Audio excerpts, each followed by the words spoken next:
দর্শকবৃন্দ, চলে এসেছি হাজারদুয়ারিতে। হাজারদুয়ারি ভেতরে প্রবেশ করলাম আমরা, সেকেন্ড গেট দিয়ে প্রবেশ করছি। সেখানে লেগেছে 30 টাকা, সরি দুঃখিত 25 টাকা লেগেছে টিকিটের। আমাদের 3 জনের ছিল, 75 টাকা লেগেছে।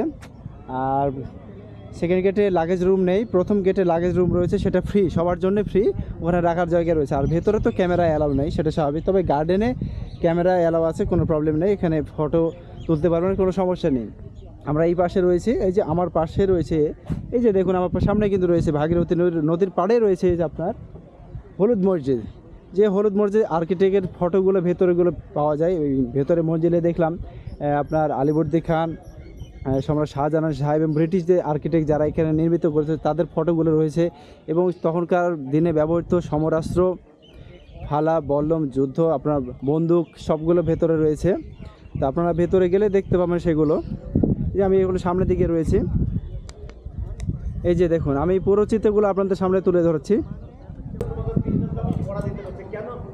হাজারদুয়ারি লাগেজ নিয়ে যাবো না এখন, পরে আমি নিয়ে যাবো, ওখানে ক্যামেরাটা নিয়ে আসলে হয়ে গেল, বা পুরো ও আছে, ও তো ক্যামেরা নিতে দেবে, তাহলে তো লাগেজ সবাই নিয়ে আসতে হবে। ক্যামেরা পকেটে রেখে দিয়েছিলে? হ্যাঁ, আমার এই ক্যামেরা এর আগের বারও চলে এসেছি, কিছু বলো।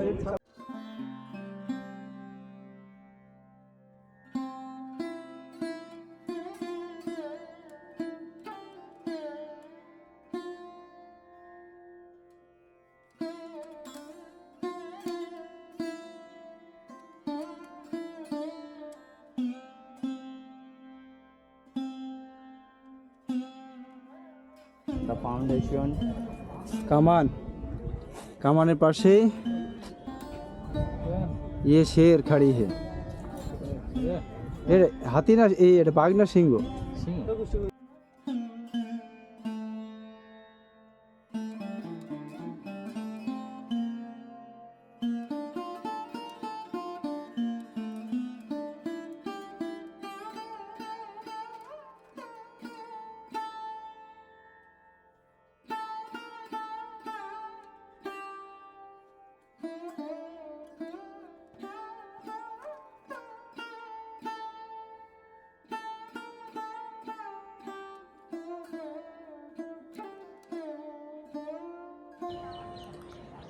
ভাগীরথী নদীর উপরে আরেকটি নিদর্শন নির্মিত হাজারদুয়ারির ঠিক সামনেই, এই যে ইমামবাড়া।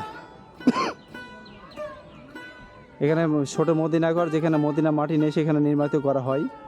আর এই যে সামনে ওই পাশে রয়েছে ক্লক টাওয়ার, আর এই যে সামনে হচ্ছে হাজারদুয়ারি। দেখুন পুরো প্লেসটা দেখে নিন,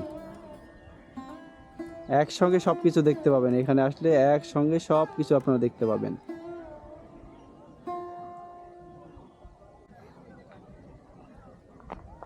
এই যে আমি মদিনা ঘরের দিকে যাচ্ছি, এই যে দেখুন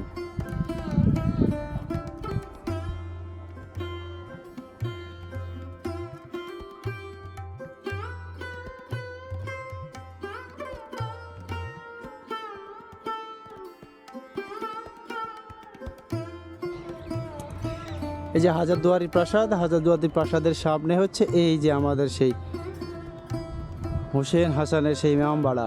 ইমামবাড়া একটু সামনে আর একটু নকশা দেখানোর চেষ্টা করছি, দেখি সামনের দিকে আর একটু কতটুকু যেতে পারি, দেখছি।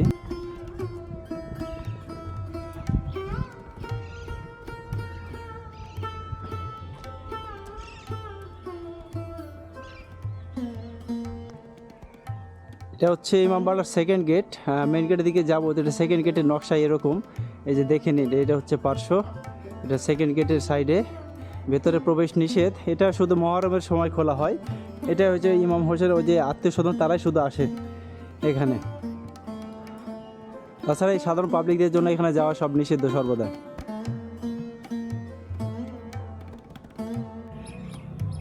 এই গেটটা খোলা এই কারণে যে ঘোড়াটা দেখলাম এখানে বাঁধা রয়েছে, হয়তো বা ঘোড়ার এখানে থাকার জায়গা, এবং তার পরিচর্যা বা এখানে দেখাশোনা যারা করে তারা হয়তো বা থাকার জায়গা রয়েছে এখানে, সাধারণ পাবলিকের জন্য নিষেধ রয়েছে।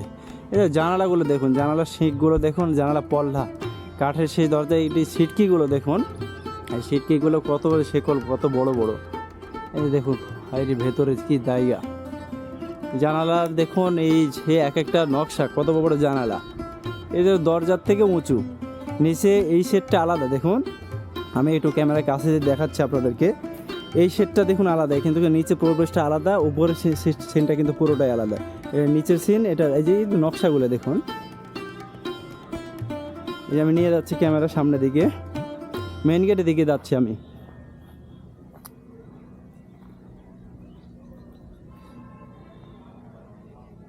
নিচে একটা পথ রয়েছে।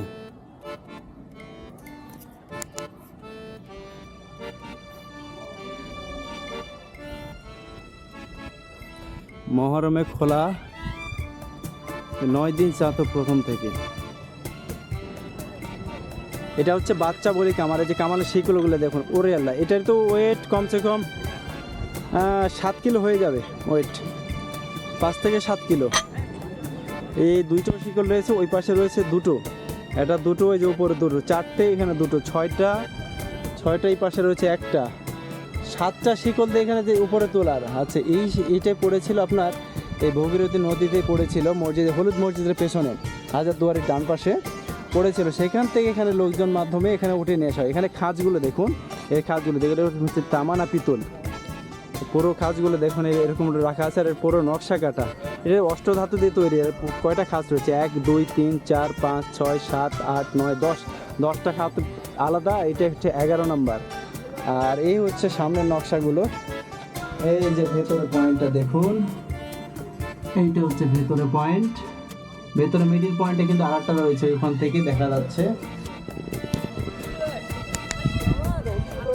না না না, ওইটা দিয়ে ধরছি একবার, এটা দিয়ে একবারে ধরে নিলাম আমি। তাক করা আছে ইমামবাড়ার দিকে, আপনি সামনে থেকে ঘটে যান, কখন বাস্ট হয়ে যাবে সমস্যা। এখনও নাকি বারোদের গন্ধ বেরোচ্ছে। এই যে সেই কামান ইমামবাড়ার সামনে, আপনার হাজারদুয়ারির সামনে রয়েছে। এই পাশে রয়েছে আপনার হচ্ছে ছোটো মদিনা, যেটা মদিনা মাটি নিয়ে এসে এখানে রাখা হয়েছে। নবাব তখন এই যে হজের উদ্দেশ্যে যারা যেতে পারবে না তাদের আসলে দেখার জন্য এখানে নিদর্শনটি করে দিয়েছিলেন। আর পানি থেকে নিয়ে আসার পর এখান থেকে এখানে রাখা রয়েছে, দুটো ইটের গাঁথুনি করে রাখা আছে, কারণ প্রচুর ওয়েট।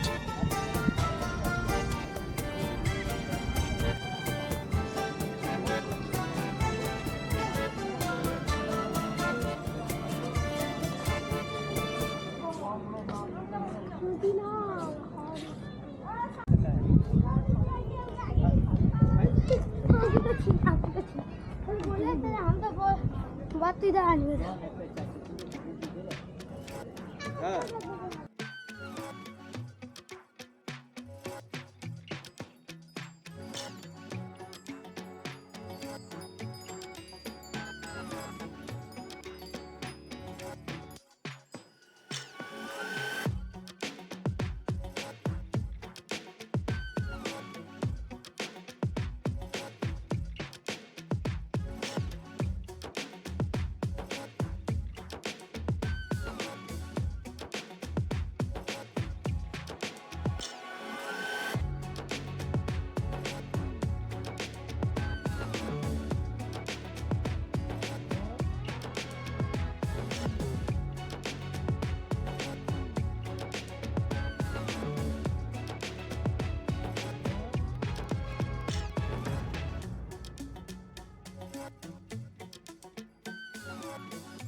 একবার ক্লক টাওয়ারের নকশাগুলো দেখুন, কতটা সুন্দর মার্জিত, চারপাশে 4টে সিংহ দাঁড়িয়ে রয়েছে। উপরে ক্লক টাওয়ারে এখানে একটা ঘটনা হয়েছে, ঘড়িগুলো বন্ধ রয়েছে, নষ্ট হয়ে গেছে। আসলে নবাবরা নেই, যত্ন নেই, অযত্নে এই অবস্থা হয়েছে। এটাতে বছরে 2বার দম দিতে হতো। দম দিতে আসলে বিষয়টা হচ্ছে মানে 2বার বছরে চাবি দিতে হতো। নবাবের আমলে 2বার করে চাবি দিত বছরে, তাহলে সেখানে ঘড়িগুলো সারা বছর চালু থাকতো। তা আমি এই যে আস্তে আস্তে পেছনে যাচ্ছি আর দেখাচ্ছি আপনাদেরকে, এটা হাজারদুয়ারির ঠিক সামনে রয়েছে সেই ক্লক টাওয়ারটা। ক্লক টাওয়ারটা হলুদ কালারে রয়েছে, যেমন হলুদ মসজিদটা যে কালারে, এখানেও সেই একই সেম মসজিদ। উপরে দেখুন মিনারটা দেখুন, মিনারের চতুর্পাশে জানালা রয়েছে, এক একটা জানালার খাঁজগুলো দেখুন কতটা সুন্দর। আর নকশাগুলোর শৈল্পিক ডিজাইনটা আসলে অমূল্য একটা জিনিস। দেখুন আপনারা সামনে দিকে রয়েছে, এখানে আপনার হাজারদুয়ারির সামনে পেয়ে যাবেন।